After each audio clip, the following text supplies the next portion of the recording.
प्रिय साथियों, नमस्कार। परम पूज्य श्री महाराज जी कहते हैं, अध्यात्म दृष्टि में देवासुर संग्राम। अध्यात्म ज्ञानों की दृष्टि में अमृत की प्राप्ति के लिए होने वाले देवासुर संग्राम अपने अंदर ही हो रहा है, क्योंकि अमृत बाहर नहीं, अपने अंदर ही है। श्री महाराज जी कहते हैं, अध्यात्मवादियों के मतानुसार सुमति ही देवता है और कुमति ही असुर है। विवेक ही मथनी है और प्राण अपान ही रस्सी है। संसार ही सागर है और विचार ही क्षीर सागर है। ईड़ा नाड़ी चंद्रमा है, पिंगला नाड़ी सूर्य है, सुषमा ही देवगुरु बृहस्पति है। आत्मा ही कच्छप है, सतजन ही हलाहल पीने वाले शिव है, ज्ञान ही अमृत है। अध्यात्म ज्ञान की चार क्रियाएं इन चारों कुंभ स्थलों की तरफ संकेत करती है, जहां अमृत की बूंदें बिखरी है।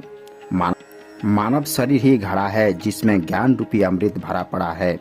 सुरती ही लक्ष्मी है, संकल्प ही पद पुत्र जयंत है, मन ही इंद्र है, अहंकार ही बलि है, विषय ही वारुणी है, इंद्रिया ही अप्सराएं हैं।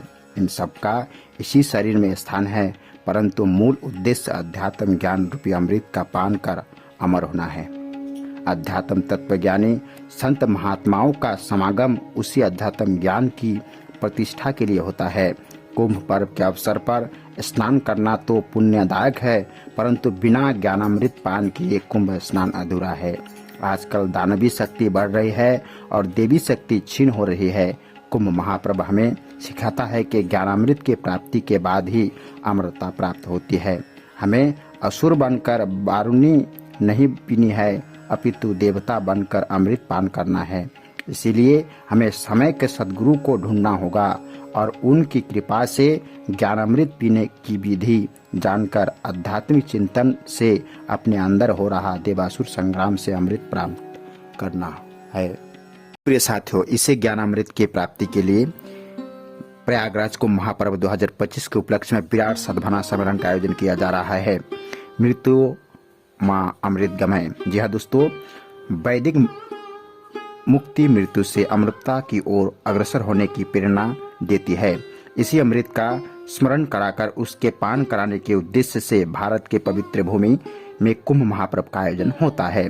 मृत्यु से भयभीत मानव अनादिकाल से एक ऐसे अमृत की खोज में भटक रहा है, जो उसके जीवन को मृत्यु से मुक्त कर अमरता प्राप्त कर दे। धर्म, अध्यात्म, कला, संस्कृति, साहित्य, योग, उपासना, तीर्थटन एवं समस्त बाह्य एवं आंतरिक साधनाएं इसी खोज के परिणाम हैं। प्रयाग, हरिद्वार, उज्जैन और नासिक ये चार पुण्य स्थल हैं, जहां योगो पूर्व अमृत कुंभ से अमृत की बूंदें गिरी तथा इन तीर्थों से हमारे प्राचीन ऋषि मुनियों ने सारे संसार को शांति, सौहार्द, प्रेम और सद्भावना का संदेश दिया। आज भी सद्भावना का जो विराट स्वरूप इन चारों तीर्थों पर कुंभ महापर्वों के अवसर पर दिखाई देता है, वह इस वसुंधरा पर अत्यंत दुर्लभ है।